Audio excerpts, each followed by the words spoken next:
بسم اللہ الرحمن الرحیم نحمده ونصلی ونسلم علی رسولہ الکریم۔ اخلاق اور معلم اخلاق صلی اللہ علیہ وسلم۔ اخلاق عربی زبان کا لفظ ہے اور خلق کی جمع ہے۔ خلق اس عادت کو کہتے ہیں جو کسی کام کو ایک ہی طرح سے بار بار کرتے رہنے سے پختہ ہو جائے، تو گویا پختہ عادت کا نام خلق ہے۔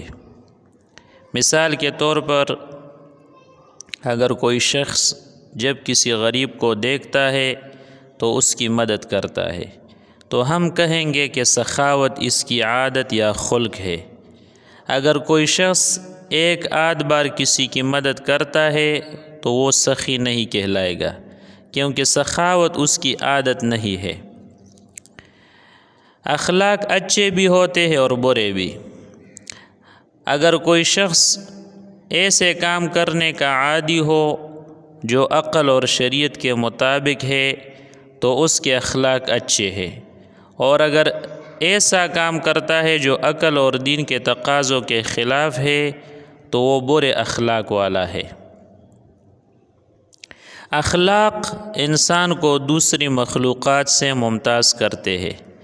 انسان اپنے طبعی وجود میں دوسرے حیوانات سے مختلف نہیں ہے۔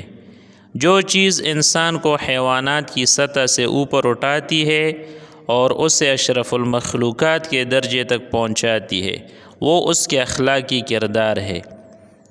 انسان کو علمی برتری کی وجہ سے زمین پر اللہ تعالیٰ کا خلیفہ بنایا گیا، اور علم کا مقصد یہی ہے کہ انسان مختلف چیزوں کے نفع اور نقصان کے بارے میں مکمل آگاہی حاصل کر کے نفع بخش پہلو کا انتخاب کرے اور نقصان دہ کاموں سے بچے، اور یہی اچھے اخلاق ہے۔ اللہ تعالیٰ نے انسانوں کو اچھے اخلاق کی ہدایت اور رہنمائی کے لیے وقتاً فوقتاً انبیاء کرام بھیجے۔ یہ تمام انبیاء در حقیقت انسانوں کو اچھے اخلاق سکھانے اور بری عادتوں سے روکنے کے لیے بھیجے گئے تھے۔ رسول اکرم صلی اللہ علیہ وسلم نے بھی اپنی بعثت کا مقصد خود بتاتے ہوئے فرمایا، انما بعثت معلما، مجھے معلم بنا کر بھیجا گیا ہے۔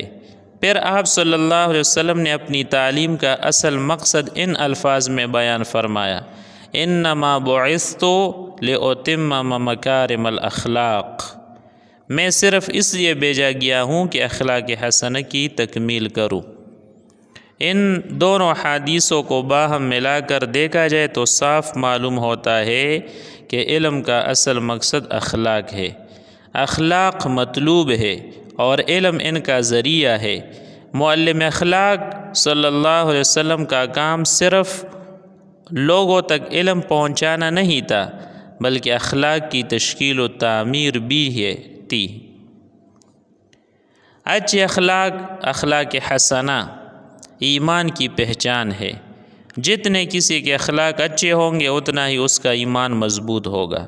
کوئی شخص زبان سے ایمان کا دعویٰ کرتا ہے اور عبادات کا بھی اہتمام کرتا ہے، مگر اس کے دل میں انسانوں سے محبت، غریب و حاجت مندوں کے لیے رحم، اپنے بڑوں کے لیے ادب،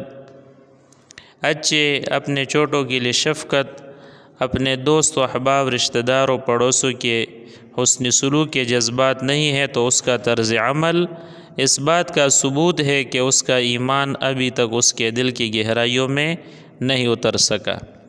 ہمارے اخلاق ہماری ایمانی کیفیت کو ماپنے کا ذریعہ ہے۔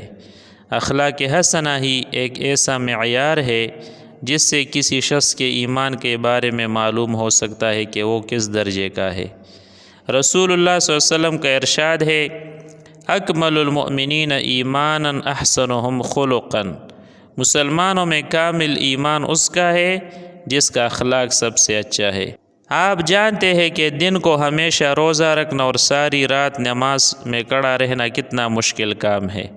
شاید دنیا میں کوئی شخص اس کی پابندی کرنے کی طاقت رکھتا ہو، لیکن اچھے اخلاق اپنا کر ہم اس شخص کا درجہ حاصل کر سکتے ہیں جو ہمیشہ دن بھر روزہ رکھتا ہے اور رات بھر نماز پڑھتا ہے۔ رسول کریم صلی اللہ علیہ وسلم نے فرمایا ان الرجل لیدرک بحسن خلقه درجۃ قائم اللیل وصائم النہار، انسان اچھے اخلاق سے اس شخص کا درجہ پا لیتا ہے جو رات بھر عبادت کرتا ہے اور دن کو روزہ رکھتا ہے۔ اخلاق حسنہ ہی اسلام کی نظر میں برتری کا معیار ہے۔ ارشاد نبوی صلی اللہ علیہ وسلم ہے ان من خیارکم احسنکم اخلاقا، تم میں سب سے اچھا وہ ہے جس کے اخلاق سب سے اچھے۔ نبی کریم صلی اللہ علیہ وسلم نے حضرت معاذ ابن جبل رضی اللہ تعالیٰ عنہ کو یمن کا والی بنا کر بھیجا تو یہ نصیحت فرمائی احسن خلقک للناس، لوگوں کے ساتھ بہترین اخلاق سے پیش آنا۔ دوسری جگہ نبی کریم صلی اللہ علیہ وسلم فرماتے خیر ما اعطی الناس خلق حسن، لوگوں کو جو بہترین چیز عطا ہوئی ہے وہ حسن خلق ہے، یعنی اچھے اخلاق ہے۔ اللہ تعالی ہم سب کے اخلاق اچھے بنائے اور نبی کریم صلی اللہ علیہ وسلم کی تعلیمات پر ہمیں عمل کرنے کی توفیق عطا فرمائے۔ وما علینا الا البلاغ۔